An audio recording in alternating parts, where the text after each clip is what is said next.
Emmanuel Macron, tu es né le 21 décembre 1977. Tu es donc plus jeune que moi. Je te tutoie donc, mais toi, tu devras nous vous voyer et nous appeler ou Monsieur Chaumont ou Monsieur Petit-Demange. Sache que nous sommes plusieurs millions de Français à penser ce que je vais te dire. Il y a beaucoup de monde avec moi.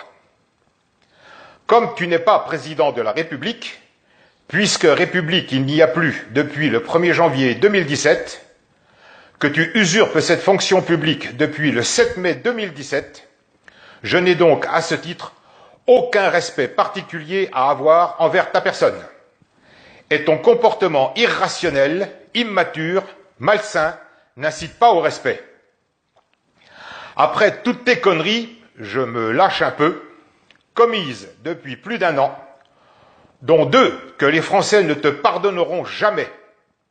L'intolérable et stupide réflexion de ta chargée de communication, yes, la meuf dead, s'agissant du décès de Madame Veil, et celle de la venue d'homosexuels qui se sont eux-mêmes qualifiés de PD, qualificatif affiché sur le t-shirt floqué, le jour de la fête de la musique.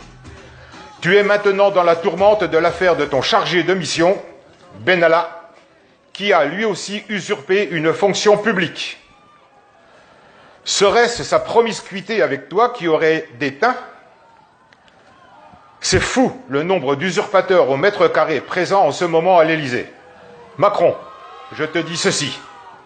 Pars pendant qu'il est encore temps pour toi. Chaque jour qui passe aggrave ton cas et celui de tes complices. Prends tes clics, sans oublier ton claque. Tu génères une haine incommensurable, pire que Hollande. Ce n'est pas peu dire. Je comprends mieux aujourd'hui où tu es allé recruter tes gardes du corps pour renforcer ta sécurité.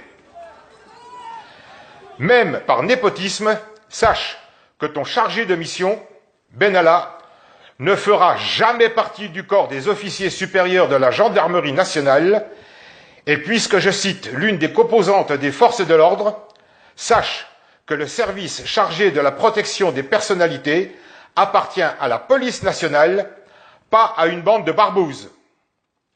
Tu es aussi voyou que ton Benalla, mais tu lui donnais tes ordres. C'est toi le premier responsable.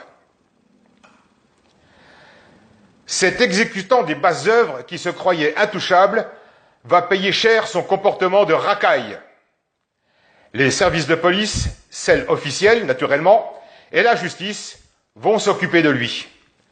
Mais le peuple derrière moi, nous allons nous occuper de toi. Toi et tes copains friqués, vous ne réussirez pas à avilir le peuple de France.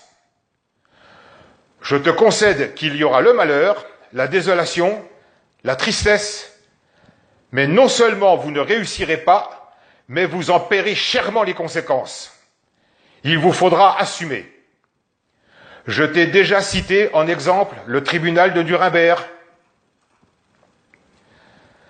Je t'avais prévenu.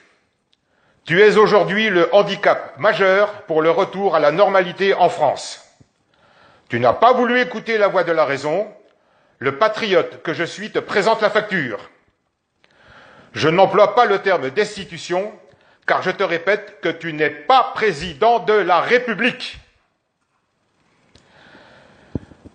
Je te mets officiellement en demeure de démissionner, t'accordant 48 heures pour décider de ton avenir immédiat. Il est inutile que tu m'envoies ta bande de vauriens. J'ai pris mes précautions et tu ne ferais qu'accélérer encore plus ton licenciement pour faute lourde, au pluriel, licenciement aggravé par des faits relevant du code pénal.